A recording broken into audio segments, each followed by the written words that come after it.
ყველა მშვიდობისა. ეს საქართველოს პირველი არხია, თქვენ უყურებთ გადაცემას პირადი ექიმი მარი მალაზონია ჟესტურ ენაზე თარგმნით.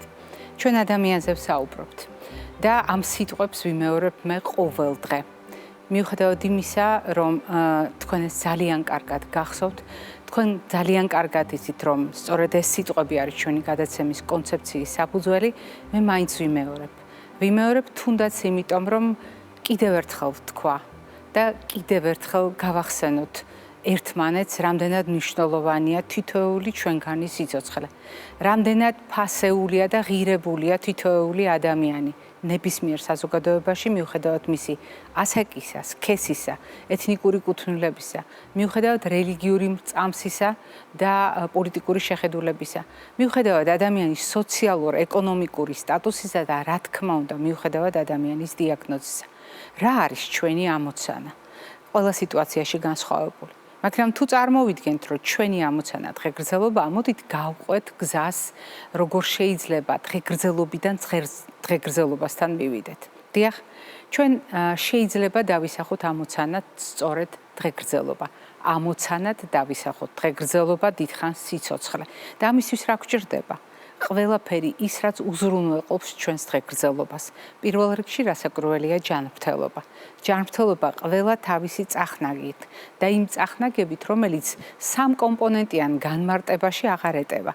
როდესაც ჩვენ ვამბობთ სრული ფიზიკური, მენტალური და სოციალური კეთილდღეობა, დღეს ჩვენ ვამბობთ ფიზიკური, მენტალური, სოციალური, ემოციური, სულიერი, გარემოსთან დაკავშირებული ჯანმრთელობაც და კეთილდღეობაც.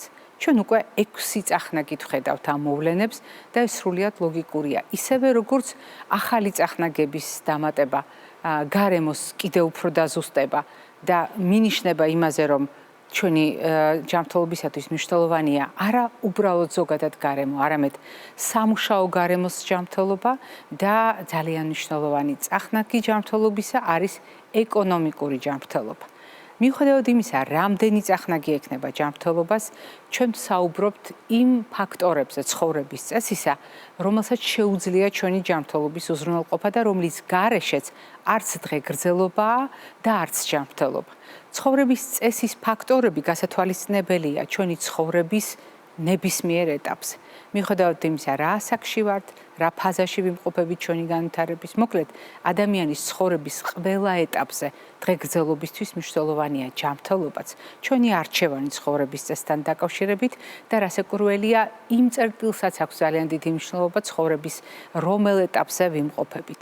და ეს ყველაფერი საბოლოო ჯამში უნდა თავს იყრიდეს ჩვენი ცხოვრების ხარისხში, რომელიც არის შედეგი ჯანმრთელობისა, ცხოვრების წესისა, სხვადასხვა ეტაპზე ჩვენი განვითარებისა და არის განმსაზღვრელი თავის მხრივ ჯანმრთელობისა, ცხოვრების წესისა და ასე შემდეგ.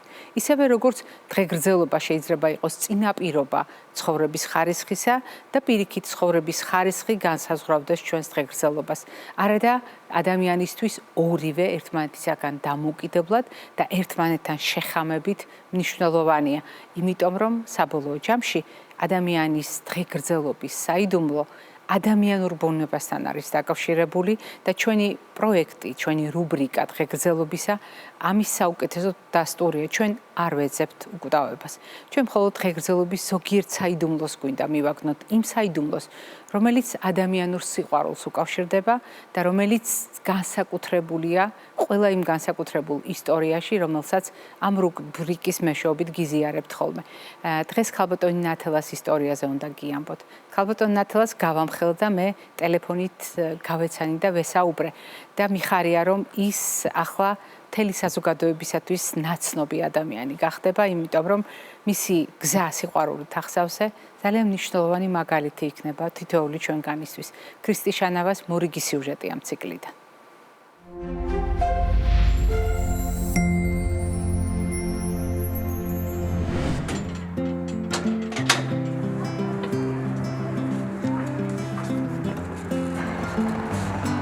ლამაზი ყვავილები. მე ვარ ნათელა კალანდაძე, 87 წლის. ცხოვრობ თბილისში ამჟამად, მაგრამ დავიბადე იმერეთის ერთ-ერთ სალოცარ კუთხეში, ზურმუხტობა მხარეში, იქ სადაც ზორგვეთი კოიტელსი ალერსება. იმერეთის სოფელი ლეღვანი. ბავშვობა გავატარე იქ, რა თქმა უნდა, სკოლაც იქ დავამთავრე. წარჩინებული მოსწავლე თვითლებოდი ვიყავი და 17 წლისა უკვე წამოვედი დედაქალაქისკენ, უბრალოდ რუსთავში. და მუშაობა დავიწყე მეტალურგიულ ქარხანაში 17 წლისა. 17 წლის ბავშვს წარმოდგენა არ მქონდა მე მეტალურგიაზე რა იყო, როგორ იყო, რო ხედავდი ამწეკრანი ისინი, ამწეები ჰაერში დადიოდნენ, მე ვიმალებოდი არ დამეცეს მეთქი. ერთი კვირა იყო მის მომზადების პერიოდი და დავსვეს პირდაპირ ოპერატორად იმაზე მილსაგლნო საამქროში. და სხვათა შორის ძალიან მალე ავითვისე ყველაფერი და იმენად კარგად ავითვისე ერთ წელიწადში უკვე იმის სურათების იმაზე ვიყავი გარეკანზე საქართველოს ქალის პატარა. მე ჩავაბარე იმაში პოლიტექნიკური უნივერსიტეტის ინსტიტუტი იყო მაშინ და ამასობაში გავეცანი ჩემი მეუღლე და 20 წლისა უკვე წამოვედი თბილისში. სწავლაც გავაგრძელე და სწავლასთან ერთად სამსამი შვილი გავზარდა. ორი ფაქტურად ერთი მერე დაიბადა პატარა. სამი შვილის დედა ვარ. კარგი შვილები მყავს ძალიან.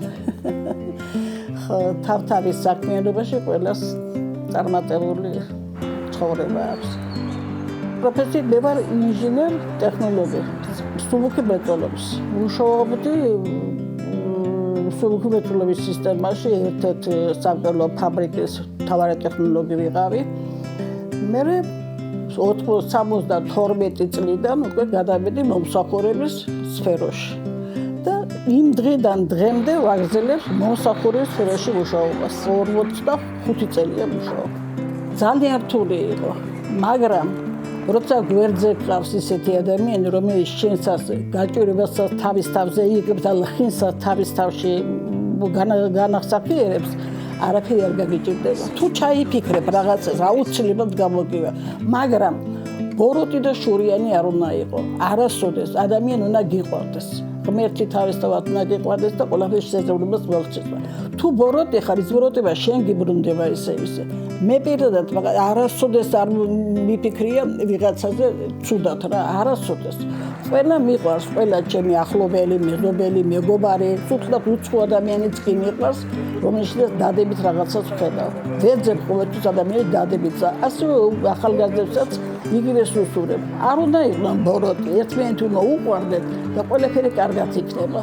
სიყვარული უხანგრძლივებს პიროვნებას სიცოცხლეს. ყველას თავთავისი ადგილი აქვს გულში, სულ ყველას. არ შეიძლება დედა გიყვარდეს და ქვეყანა არ გიყვარდეს. შვილი გიყვარდეს და სხვისი შვილი არ გიყვარდეს. შენ შვილს აფასებ და შვილს უსურებ და ცუდს. ესე არ უნდა იფიქრო ადამიანმა, არ უნდა საერთოდ და ესაა სიყვარული. სიყვარული ამოძრეებს დედამიწას საერთოდ. და სიყვარული არის ჩვენი მამოძრავებელი ძალაც. ოჯახი ამოძრეებს სახელმწიფოს. თუ ოჯახი არ ვარ, გლაში ქვეყანა ვერ იარსებს. ოჯახი ერთმანეთის გატანა, ერთმანეთის სიყვარული და ერთმანეთის პატივისცემა. თანამედროვე ახალგაზრდები მაინც არ ფიქრობენ ოჯახების უმრავლესობა არ ფიქრობს ოჯახის შექმნას. ეშინიათ ალბათ. ყველაფერი კარგი და შესაძლებელი ისე როცა ერთად ქმნი იმას. ერთად როცა იქნება ერთი ის მეტად გიყვარს ხოლმე თუცა ჩემი შრომის ფასი დევს. მე ჩემ შვილიშვილებსაც ამას ვუღლები. არიან ზოგს წავს, ზოგს არა, მაგრამ სულ ყოველთვის ყოველ ხსენებას მაგას ვუღლები. ბებო, იფიქრეთ მომავალზე ბიჭებსაც და გოგოებსაც. ძალიან მინდა ბევრი შვილთაშვილი მყავდეს. მყავს, ბევრი მყავს, 4 მყავს, ამჟამად შვილთაშვილი. ბევრი მინდა, სანამდე ვარ მინდა რომ უყურო და ამით მეც გავიხარო და ისინიც გავახარო. თქვენი აზრით, რა არის დღეგრძელობის საიდუმლო? ჯერერთი მე არ მგონია რომ დღეგრძელი ვარ, მე მგონია პატარა ვარ ისო. ჩემი გული ისეთი ვარ, როგორც იყო 30 და 40 წლის წინ. იგივე გასწევს სამწუხაროდ და იგივე ისინი მაქვს ინტერესები. იცით რა, შურიანი არ უნდა იყოს და ბოროტი არ უნდა იყოს. მე უფრო შურიანი ადამიანი ვერ იცხოვრებს ვერასოდეს დიდხანს. ჯანმრთელი ცხოვრებით უნდა ცხოვრობდე. აუცილებლად. არა სასმელი, რა თქმა უნდა, არა სიგარეტი და არა ბოროტის სული ჩასახლება ორგანიზმში. ეს არის ჯანმრთელობის ერთ-ერთი ძირითადი საიდუმლო. და გარეშე უნდა გყავდეს მოსიყვარული ხალხი. აი ეს არის ჩემი ჯერჯერობით რა ვიცი და ბოროტი ადამიანი არასდროს გრძელი არ იქნება. ვერ იქნება. ყოველთვის რა ვიცი დაფასებული ადამიანი ვისაც ერთმანეთი უყვარს.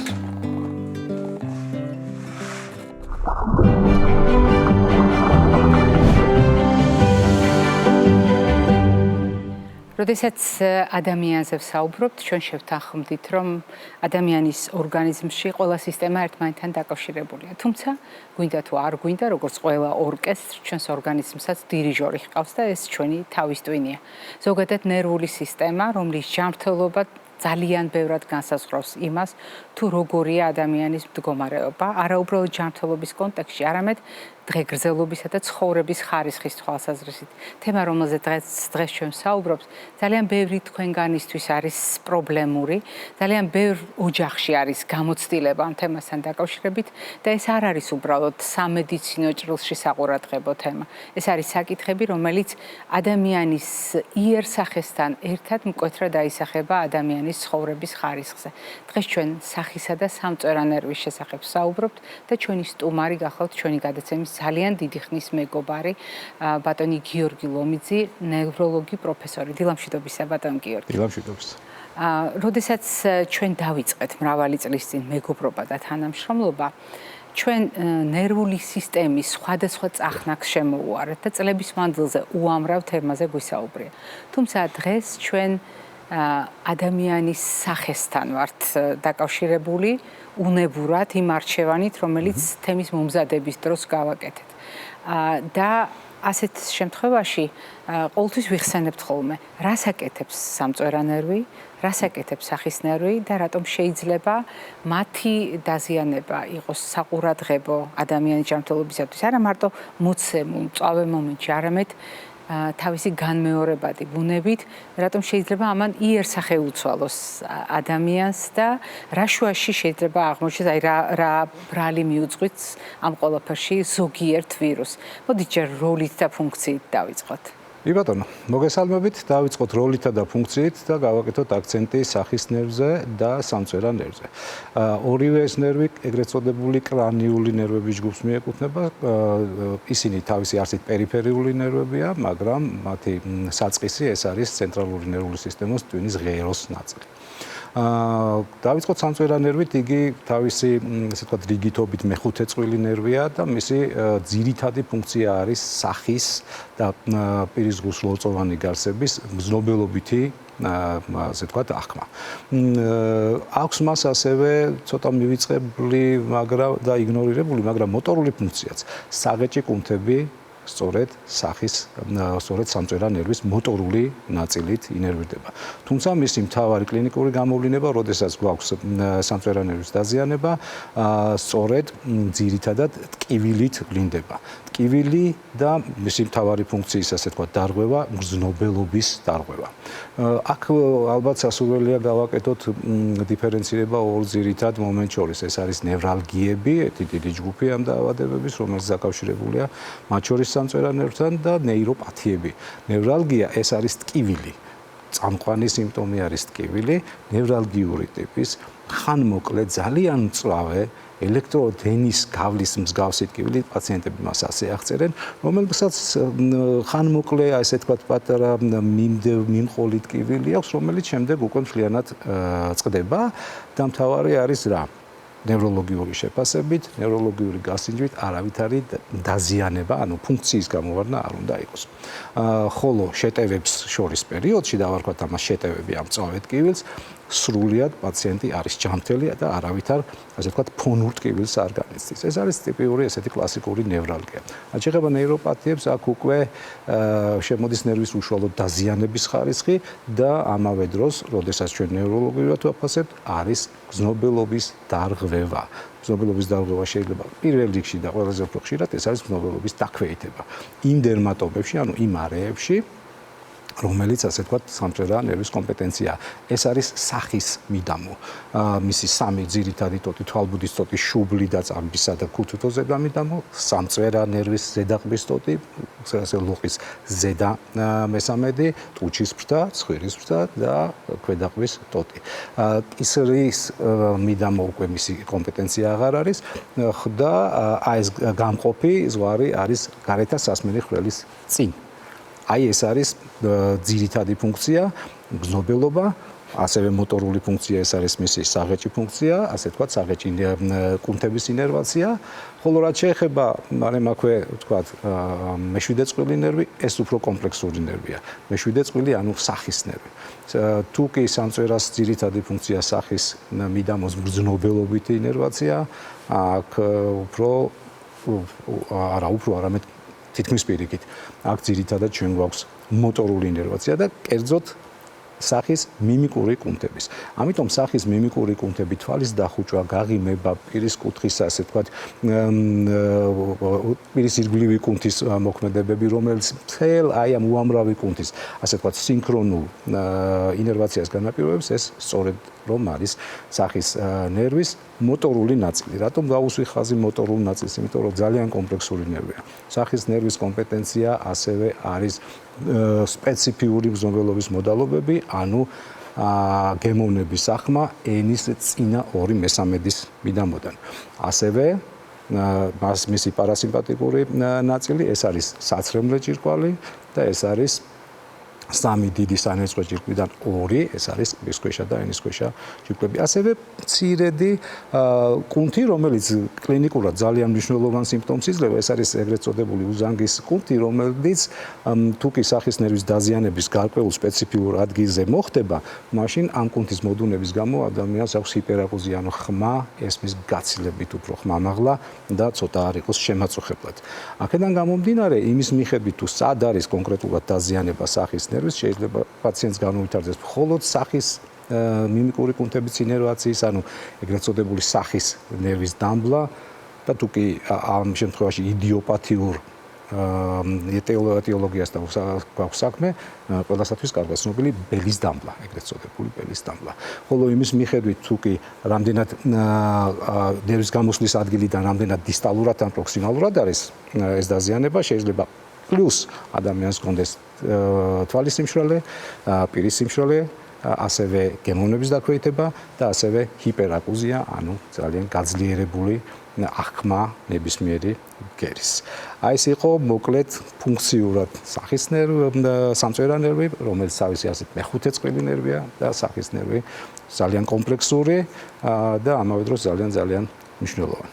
ძალიან კარგი იყო ამ ინფორმაციის შეხსენება და ძალიან ტევადი იყო ეს ინფორმაცია. ვითვლი რომ ჩვენი მაყურებლისათვის უფრო გასაგები იქნება, რასაც ახლა ვიტყვი. რატომღაც არის ხოლმე მდგომარეობა, როდესაც მაგალითად კონკრეტულ ვირუსს ასახელებენ დამნაშავედ იმისა, რომ ადამიანს აქვს გამოხატული ისეთივე სურათი, როგორც იქნებოდა ინსულტის გადატანის შემდეგ. ამ დროს პაციენტს ეუბნებიან, რომ იცით რა, თქვენ ინსულტი კი არ გაქვთ, არამედ ვირუსი გაქვთ, რაც ხშირად დაუჯერებელია ადამიანებისათვის.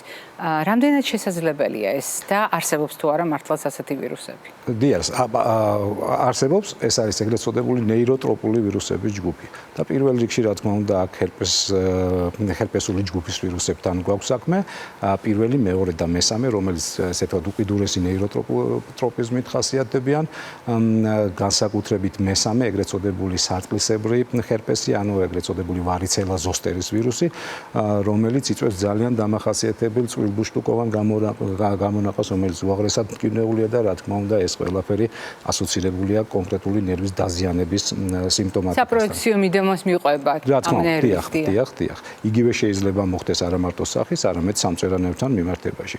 რაც შეეხება მსგავსებას ინსულტთან, ეს მსგავსება ძალიან ხშირად ესე ვთქვათ ასოცირდება ხდება ხოლმე, როდესაც გვაქვს სახის ნერვის დამბლა, ვინაიდან სახის ნერვის ქვედა ტოტი ინერვირდება ცენტრალური ნერვული სისტემიდან დამოუკიდებლად, ანუ გულისხმობ რას. თუ არის ეს დაუშვათ მარჯვენა შუა არტერიის მაგალითად ინსულტი, ანუ მარჯვენა ჰემისფეროს დაზიანების შემთხვევაში პაციენტს მარცხენა მხარეს ექნება ცხვირტუჩის ნაოჭის გასადავება და ტუჩის კუთხის დაშვება. ასიმეტრია ჩნდება ავტომატურად. ჩნდება სახის ასიმეტრია. თუმცა ზედა ტოტის ფუნქცია შენახულია, ანუ თვალის დახუჭვა, წარბების აწევა, შურთბრის შეჭმუხლა და ასე შემდეგ, ეს ყველაფერი შენახულია. თუმცა როდესაც გვაქვს სახის ნერვის პერიფერიული პარეზი, მაშინ უკვე მთლიანად მთელი სახის ნერვის ფუნქციაა გამოვარდნილი, ტუჩის კუთხე პლუს თვალის დახუჭვა ვერ ხდება, იმიტომ რომ თვალის ირგვლივი კუნთის სისუსტის გამო, ასევე შუბლის ნაოჭების გასადავება და პაციენტს არ შეუძლია მაგალითად შუბლის შეჭმუხლა, ანუ განახორციელოს მიმიკური აქტი იმავე მხარეს, დაზიანების მხარეს. თუ კი ინსულტის დროს ეს ხდება საწინააღმდეგო მხარეს, გასაგებია გადაჯვარედინების გამო პირამიდული გზის, უშუალოდ ნერვის დაზიანების დროს ეს არის იმავე მხარეს გამოხატული. შესაბამისად, ინსულტის დროს მხოლოდ ქვედა ნაწილი სახის ნერვის ზიანდება, მისი საინერვაციო ფუნქცია არის ასე თქვათ კომპრომეტირებული, ხოლო უშუალოდ ნერვის დაზიანების დროს მთლიანად ყველა მიმიკური კუნთი, რომელიც ინერვირდება სახის ნერვის მიერ არის დამო. აი ეს არის მსგავსება, რომელიც შეიძლება დაუშვათ გამოუცდელად თვალს არაპროფესიონალს შეუძლია. და ცოტა გაუჭირდეს იმის აღქმა, რა შუაშია ვირუსები. აქ გამოსავალი რა არის, მოკლედ რომ ვთქვათ. როდესაც ვირუსით არის გამოწვეული. როდესაც ვირუსით არის გამოწვეული, არსებობს ლაბორატორიული ტესტები, რომელიც აუცილებლად უნდა გაკეთდეს და დადასტურების შემთხვევაში ზოგჯერ კლინიკურად არის იმდენად ცხადი, რომ აქ რომელიღაც ნეიროტროპული ვირუსი, მაგალითად ვარიცელა ზოსტერია დამნაშავე, რომ პირდაპირ უნდა დავიწყოთ ანტივირუსული შესაბამისი მკურნალობა პლუს კორტიკოსტეროიდებით მკურნალობა.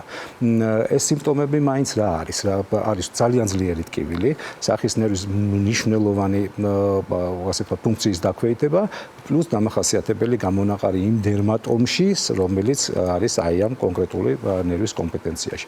მაგალითად, თუ კი ეს დაზიანება ვითარდება სამწვერა ნერვის შემთხვევაში, შეიძლება მეტწილად ეს არის შუბლისა და ქუთუთოს მიდამოში ესეთი ძალიან წვრილგუშტუკოვანი, ძალიან მტკივნეული გამონაყარი.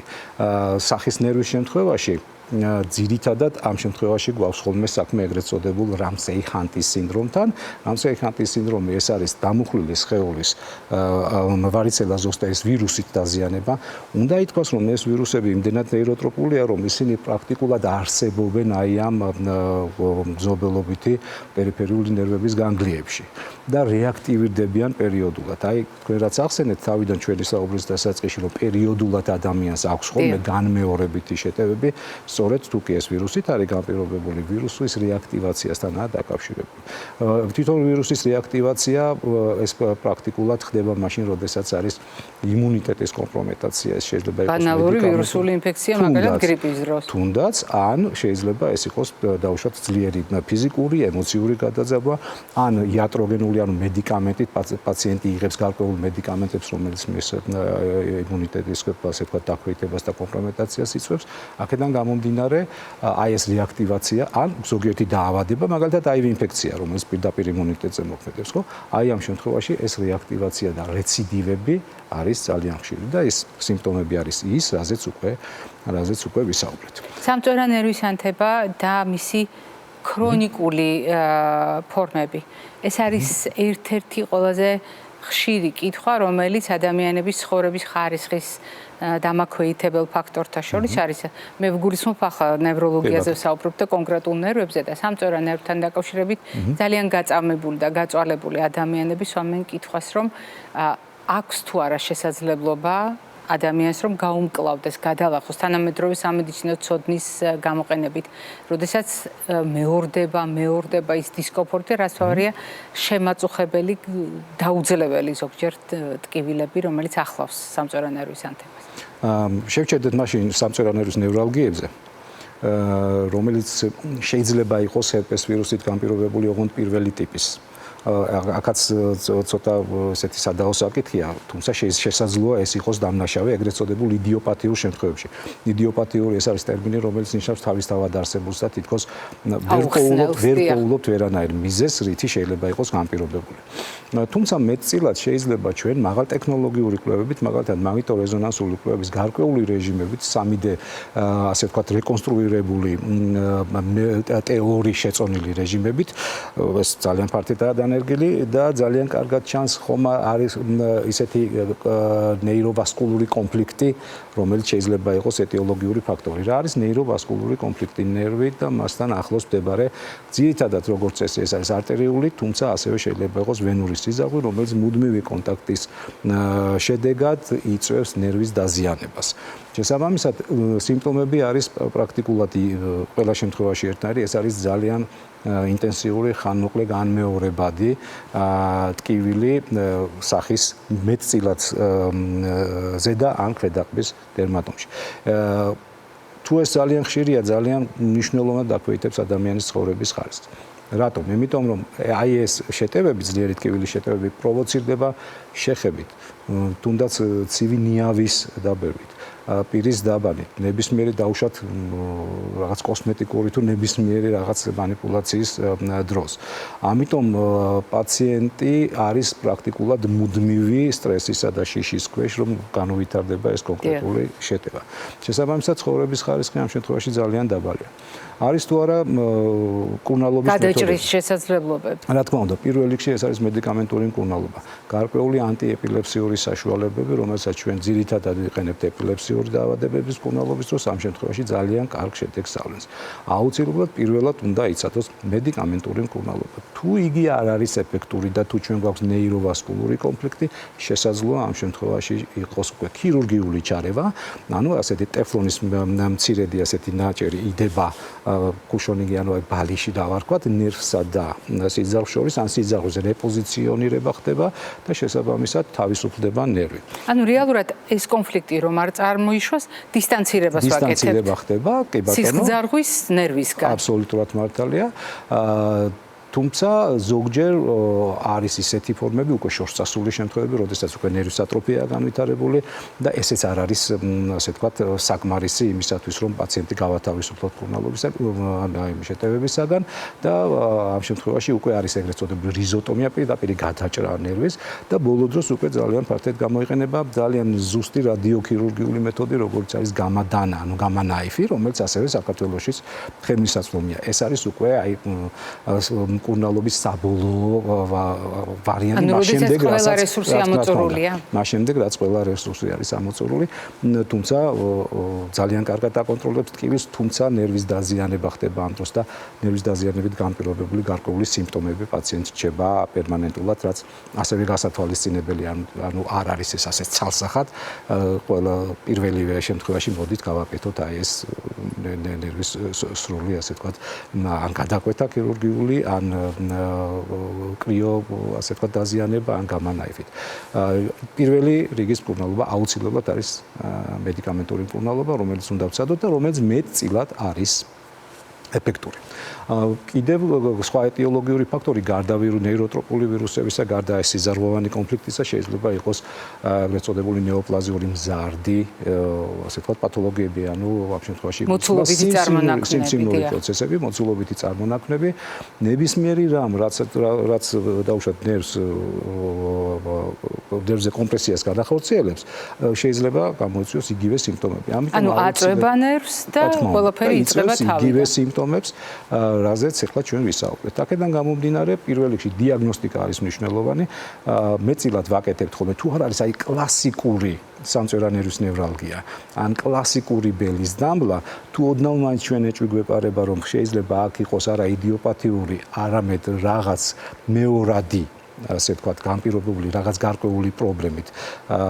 ეს მათ შორის სიმსივნით, მაშინ სასურველია გავაკეთოთ მაგნიტური რეზონანსული ტომოგრაფია თავისი საჭირო რეჟიმებით, საჭიროების შემთხვევაში და მეტწილად კონტრასტული გაძლიერებით, რომელიც ამ კითხვას პასუხს გასცემს და მკურნალობა წარიმართება იმ სტანდარტებით, რომელიც კონკრეტულ შემთხვევაში იქნება. თუ ეს იქნება სიმსივნური პროცესი, რა თქმა უნდა, სიმსივნური პროცესი, ან ქირურგიული ამოკვეთა, პლუს ასევე იგივე რადიოქირურგიაც ფართედ გამოიყენება ამ შემთხვევაში, იგივე გამანაიფის სახით. ასე რომ მეთოდოლოგია გვაქვს, არაერთი, არამედ საფეხურებრივად ასე მიყვებით და თვით ასე ვთქვათ რადიო ან ჩვეულებრივი ნეიროქირურგიული ჩარევითაც შეიძლება გარკვეული შედეგების მიღწევა მკურნალობის თვალსაზრისით. ძალიან ხშირად სვამენ ხოლმე ადამიანები შეკითხვას. სამწორანერვთან დაკავშირებით, როდესაც შემაწუხებელი ტკივილები აქვს და თქვენ ნევრალგია ცალკე გამოყავით, როგორც ცხოვრების ხარისხის უკიდურესად დამაქვეითებელი მდგომარეობა, სადაც ეს დაუძლეველი ტკივილი არის მთავარი პრობლემა. აი ასეთ შემთხვევაში ადამიანები თქვენ ძალიან კარგად იცით, რომ სხვადასხვა ტიპის ტკივილ გამაყუჩებელს იყენებენ და მათთვის ცნობილ ტკივილ გამაყუჩებელს და შემდეგ ამბობენ, რომ რაღაც ისეთი მჭირს, რა კი არ მიყუჩებს არაფერი, აი ჩვეულებრივი ყოველთვის ცნობილი ტკივილ გამაყუჩებელი არ მიყუჩებს, ესე იგი რაღაც ძალიან სერიოზული მჭირს.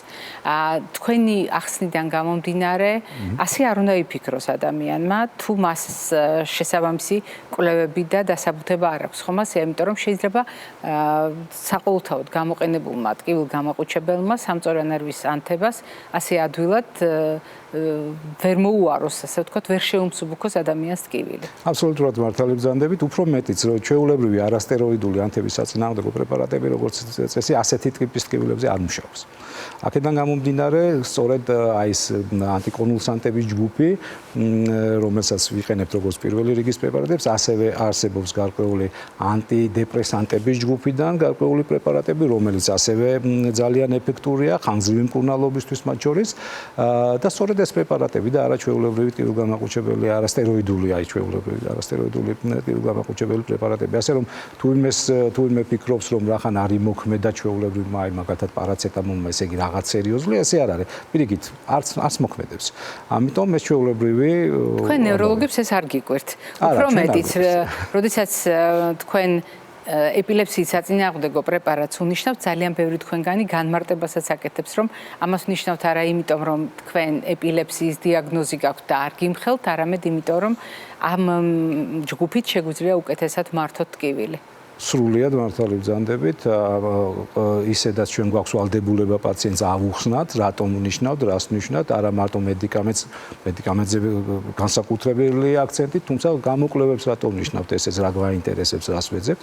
ეს აუცილებლად პაციენტი უნდა იყოს ინფორმირებული და ასევე ინფორმირებულია პაციენტი, რომ დოზირება ამ შემთხვევაში შეიძლება ისეთივე იყოს, როგორც ეპილეფსიების შემთხვევაში, საკმაოდ მაღალ დოზაზე ავდივართ, თავარია რაღაც გარკვეული იმედის მოცემის სიგნალი მედიკამენტმა მოგცეს, რომ რაღაც დონეზე მაინც აკონტროლებს აი ამ კვლევას. თუ არა და გვაქვს მეორე მესამე რიგის პრეპარატები და მერე უკვე თუ პრეპარატები ამოწურავს თავის თავს, უკვე ქირურგიული და რადიოქირურგიული მეთოდოლოგიაც შეგვიძლია ასე ვთქვათ მოვიშველიოთ.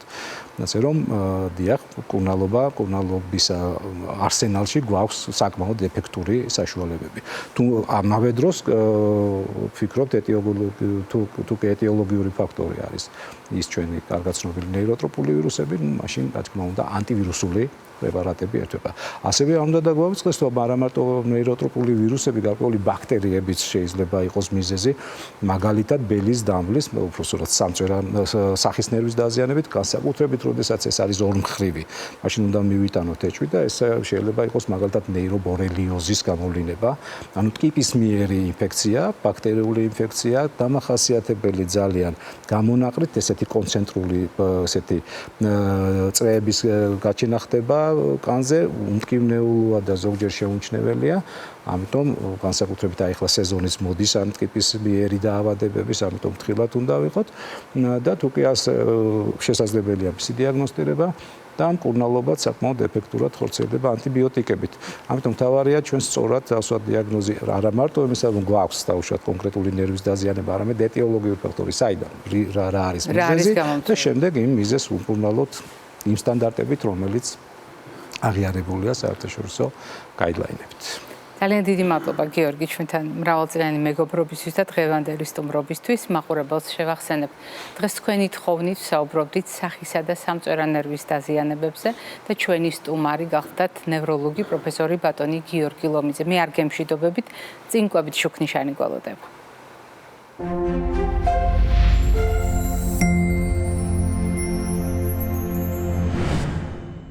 კვებით შუქნიშანი ჩვენ შევთანხმდით, რომ არის ერთგვარი სურათხატი, რომელიც მართალია სამფერი სიმბოლოთი, მაგრამ საკვებისა და რეკომენდაციების მრავალფეროვნებით ჩვენ ცოდნას გარკვეულ უჯრებში ანაწილებს.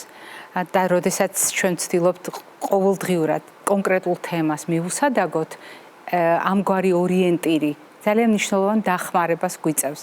მაგალითად, კვებით შუქნიშანს როგორ აღვიქვამთ მაშინ, როდესაც ნერვის ჯანმრთელობაზე უნდა ვიზრუნოთ. ცოტა უხერხულად ჟღერს იზოლირებულად ერთი ნერვის ჯანმრთელობაზე ზრუნვა, მაგრამ წარმოიდგინეთ, რომ დიახ, ნერვულ სისტემას და ნერვებს ზრუნველობა სჭირდებათ და გარდა ტრადიციული წარმოდგენებისა, დამკვიდრებული სტერეოტიპებისა, რომ ბეჯგუფის ვიტამინები და მაგნიუმია საჭირო ნერვის ჯანმრთელობისათვის, ჩვენ აუცილებლად უნდა გავითვალისწინოთ რამდენიმე არსებითი პრინციპი. მაგალითად, ნერვის ჯანმრთელობისთვის აუცილებელი გახლავთ დაბალანსებული კვება. ისევე როგორც ნებისმიერ სხვა პრობლემასთან მიმართებაში, 5 ჯგუფის, 5 ფერის პროდუქტები ყოველდღიურად ჩვენი რაციონის შემადგენელი ნაწილი უნდა იყოს. დიახ, წონასწორობა სჭირდება ჩვენს ჯანმრთელობას და მათ შორის ნერვის ჯანმრთელობას. განსაკუთრებით მნიშვნელოვანია, როდესაც ხაზს უსვამთ, რომ არა უბრალოდ ჯგუფებად გადანაწილება, არამედ წყლის ადეკვატური მოხმარებით, ცხიმის ადეკვატური მიღებით და ფიზიკური აქტივობის გათვალისწინებით, ისე როგორც ჰარვარდისტებში შემთხვევაში არის ხოლმე. ამ რეკომენდაციებში, ამ გადანაწილებაში არ უნდა დაგვავიწყდეს, მაგალითად, საგანგებოდ გამოვყოთ ცხიმოვანი კომპონენტები, რომელიც ძალიან სჭირდება ნერვული სისტემის ჯანმრთელობას და კერძოდ პოლიუჯერი ცხიმოვანი მჟავები ომეგა-3-ის სახით.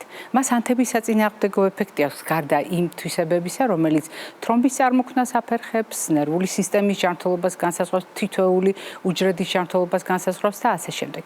ანთებისაწინააღმდეგო მოქმედების პროდუქტების ჩართულობა ყოველდღიურ რაციონში, გარდა ომეგა-3 შემცველი პროდუქტებისა ზოგადად, ეს არის საერთო ამოცანა ჩვენი ჯანმრთელობისათვის, მათ შორის სპეციფიკური დანამატებისა და საკაზმების და სანელებლების სახით, რომელიც გაფანტულია საკვებ პროდუქტებში, სხვადასხვა კერძში გადაინაცვლებს ხოლმე შემდეგ.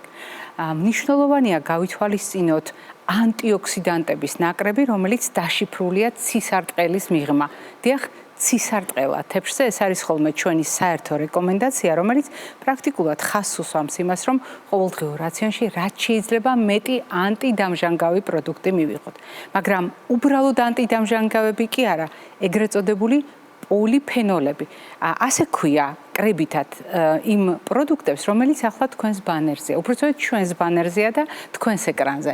როდესაც ჩვენ ისპანახს ვირჩევთ კვების რაციონში, როდესაც ჩვენ მარწუხს ან ლურჯ მოცს ვირჩევთ ყოველდღიურ რაციონში, როდესაც სხვადასხვა სახის მწვანე ფოთლოვან მცენარეებს ვირჩევთ, ჩვენ პრაქტიკულად ვირჩევთ პოლიფენოლებს, ანუ იმ პროდუქტებს, რომელიც ჩვენი ჯანმრთელობისათვის ანთებისაწინააღმდეგო და ანტიოქსიდანტური ეფექტით გამოირჩევა. ეს პროდუქტები საბოლოო ჯამში თავს იყრის ერთ კვებით მოდელში, რომელსაც ხმელთაშუაზღვისპირეთის მოდელი ქვია და ხმელთაშუაზღვისპირეთის კვების მოდელი არის არა მარტო გულსისხლთა სისტემის ონკოლოგიური რისკების შემამცირებელი, დაბერებასთან მიმართებაში მნიშვნელოვანი არჩევანი, არამედ ეს გახლავთ ის ცოდნა და ის საიდუმლო, რომელიც საკვებშია დაშიფრული და რომელიც ნერვის ჯანმრთელობასაც ძალიან სჭირდება. განსაკუთრებით იმის გათვალისწინებით, რომ არტერიული ჰიპერტენზიის მოუწესრიგებლობა შეიძლება იყოს დიდი დატვირთვა ნერვული სისტემისთვის და თითოეული ნერვისთვის. შესაბამისად, დიეტური მიდგომა არტერიული ჰიპერტენზიის შესაჩერებლად, ასევე საუკეთესო არჩევანია ნერვის ჯანმრთელობისათვის. მოდით ეს ყველაფერი კიდევ უფრო ფართოდ დავინახოთ ადამიანის ჯანმრთელობის კონტექსტში და იმ წონასწორობას დაუბრუნდეთ, იმ დაცვით ძალებს, რომელიც ჩვენს იმუნიტეტს უკავშირდება და რომელიც დაშიფრულია ძირითადად ჩვენს ნაწლავში. ჩვენ ხშირად ვამბობთ ხოლმე, რომ 70% სულ ცოტა ჩვენი იმუნიტეტის ნაწლავშია. ზოგიერთი ავტორი, ზოგიერთი კვლევის საფუძველზე ამბობს, რომ გაცილებით მეტი არის დამოკიდებული და ნაწლავის პასუხისმგებლობაზე, როდესაც იმუნიტეტზე ვსაუბრობთ.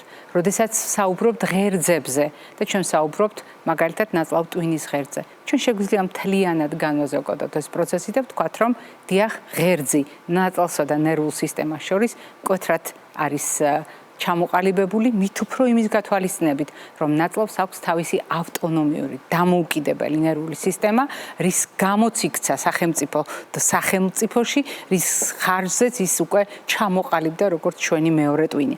რა თქმა უნდა, ეს არის თითქოს სხვადასხვა თემასთან ნაცნობი რეკომენდაციები, რომელსაც განსაკუთრებული დატვირთვა ენიჭება ნერვის ჯანმრთელობაში, ისევე როგორც ცხოვრების წესის ნებისმიერ ფაქტორს, რომელიც უზრუნველყოფს ჩვენ საერთო ჯანმრთელობას. და ასეთ შემთხვევაში არ უნდა დაგვაუწყდეს, რომ ნერვის ჯანმრთელობა სჭირდება წონის სტაბილურობის შენარჩუნება. დიახ, მერყევმა წონამ წონის დეფიციტმა შეიძლება დააზარალოს მალნუტრიციის გამო ნერვული სისტემა. ისევე როგორც ჭარბი წონა და სიმსუქნე ამ ჭრილში უნდა განვიხილოთ როგორც არასაკმარისად ნაკლებობად, ასევე უნდა განვიხილოთ როგორც რისკად, ქრონიკულ ანთებად, რომელიც აზარალებს ნერვულ სისტემას. ასევე უნდა გავითვალისწინოთ მაგალითად ფიზიკური აქტივობის როლი ნერვის ჯანმრთელობაში, რომელიც უნდა იყოს ხელშემწყობი და არა დამაზიანებელი ნერვული სისტემის.